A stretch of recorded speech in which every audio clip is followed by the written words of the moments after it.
আপনি কি টিকিট পেয়েছেন? হ্যাঁ, আপনাকেই বলছি। আগামী 10 জুন অনুষ্ঠেয় এশিয়ান কাপ বাছাই পর্বে বাংলাদেশ বনাম সিঙ্গাপুর ম্যাচ। এই ম্যাচের টিকিট কি আপনি পেয়েছেন?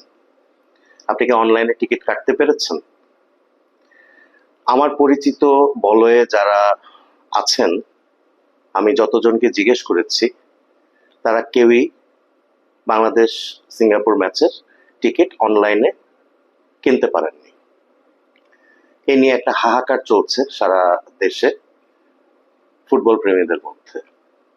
এদিকে বাংলাদেশ ফুটবল ফেডারেশন বলছে, এবং বাংলাদেশ ফুটবল ফেডারেশন যে প্রতিষ্ঠানকে টিকিট বিক্রির দায়িত্ব দিয়েছিল, তারা বলছে ঢাকা জাতীয় স্টেডিয়ামের 21,000 টিকিট নাকি শেষ হয়ে গেছে। সাধারণ গ্যালারির টিকিট থেকে শুরু করে ভিআইপি, হসপিটালিটি বক্স ইত্যাদি ইত্তকার নানা ধরনের যে সমস্ত ক্রেতার টিকিট আছে, সেগুলো নাকি সবই বিক্রি হয়ে গেছে। আমার প্রশ্ন, টিকিটগুলো আসলে কিনলো কারা? আজকে বাফুফে ভবনে দাঁড়িয়ে বাফুফের কম্পিটিশনস কমিটির চেয়ারম্যান জনাব তাজওয়ার আওয়াল দ্ব্যর্থহীনভাবে বলেছেন যে বাফুফে যেই প্রতিষ্ঠানকে টিকিট বিক্রির দায়িত্ব দিয়েছিল, তারা নাকি টেকনাফ থেকে তেতুলিয়া পর্যন্ত টিকিট বিক্রি করেছে। মানে টেকনাফ থেকে তেতুলিয়া পর্যন্ত বাংলাদেশের ফুটবল প্রেমীরা বাংলাদেশ সিঙ্গাপুরের মধ্যকার ম্যাচের টিকিট কিনেছেন।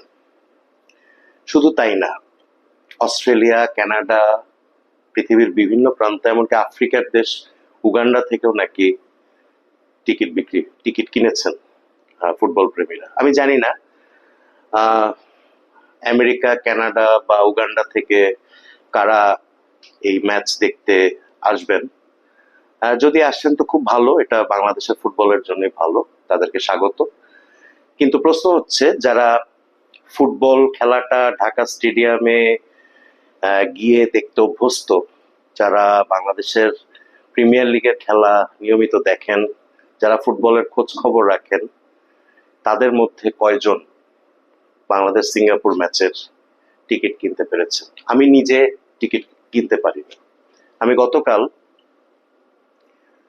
সন্ধ্যা, আজকে সকালে বেশ কয়েক ঘন্টা ধরে ওয়েবসাইটে লগ ইন করেও অপেক্ষায় থাকার মেসেজ পেয়েছি, এবং আমি প্রায় 15-16 জনকে জিজ্ঞেস করলাম আমার পরিচিত বলয়ের মধ্যে, তারা প্রায় সবাই এই মেসেজ পেয়েছেন।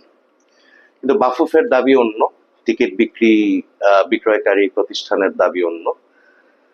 তারা বলছেন মানুষ নাকি লাখে লাখে, ঝাঁকে ঝাঁকে ওয়েবসাইটে ঢুকে টিকিট কিনেছেন, এবং বেশ সাফল্যের সঙ্গে নাকি অনলাইন প্রতিষ্ঠানটি অনলাইনে টিকিট বিক্রি করেছে। অথচ গত 24 মে সন্ধ্যায় যখন টিকিট ছাড়া হলো, তখন টিকিট তো কেউ কিনতেই পারেননি, উল্টো যে ওয়েবসাইটটি টিকিট বিক্রি করছিল বাংলাদেশ সিঙ্গাপুর ম্যাচের, সেই ওয়েবসাইটটি সাইবার আক্রমণের শিকার হয়েছে বলে দাবি করা হয়। পরের 2 দিন টিকিট বিক্রি বন্ধ থাকে।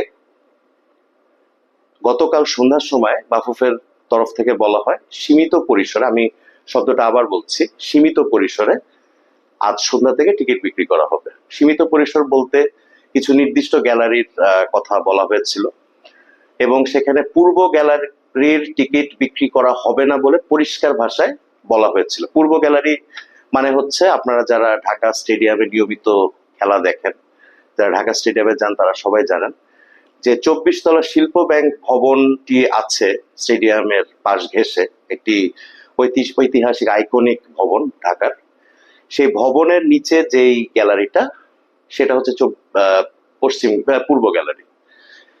বাফুফের তরফ থেকে কিন্তু বলা হয়েছিল পূর্ব গ্যালারির টিকিট ছাড়া হয়নি, পূর্ব গ্যালারির টিকিট পরে ছাড়া হবে।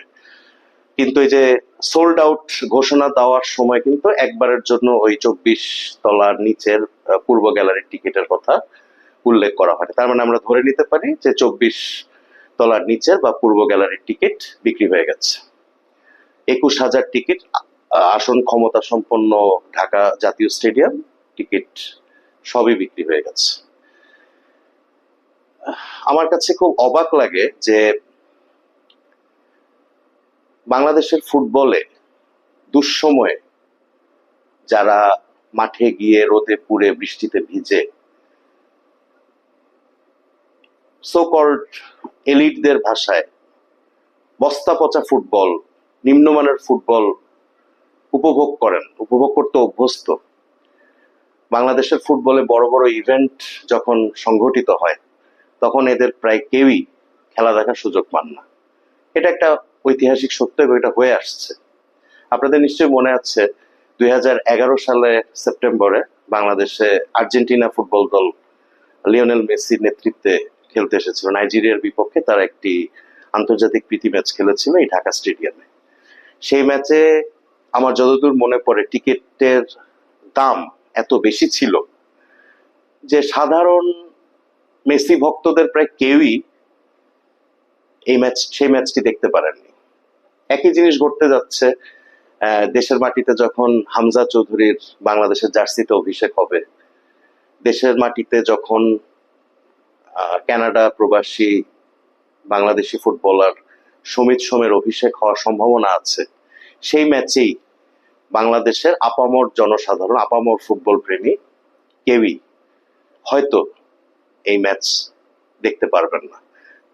ঢাকা স্টেডিয়াম সেদিন ভর্তি থাকবে, গ্যালারি কানায় কানায় পরিপূর্ণ থাকবে, কিন্তু সেই টিকিট আসলে সেই দর্শক কারা আসলে সেটা নিয়ে আমার যথেষ্ট সন্দেহ, বা বাংলাদেশের ফুটবল প্রেমীদের যথেষ্ট সন্দেহ কিন্তু থেকেই যাবে।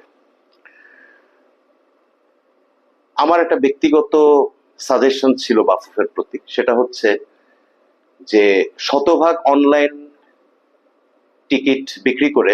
টিকিট বিক্রি করে বিতর্কিত হওয়ার চেয়ে কিছু অংশ বিক্রিত টিকিটের বা বিক্রয়যোগ্য টিকিটের কিছু অংশ যদি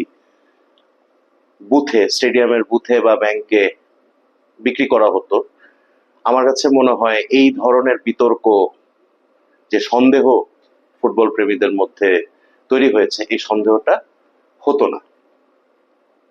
শতভাগ অনলাইনের টিকিট ছেড়ে Bafufe Bangladesh Singapore highly anticipated এই ম্যাচ থেকে বাংলাদেশের সাধারণ ফুটবল প্রেমীদেরকে বঞ্চিত করলেন কিনা, সে প্রশ্নটা কিন্তু থেকেই যাচ্ছে।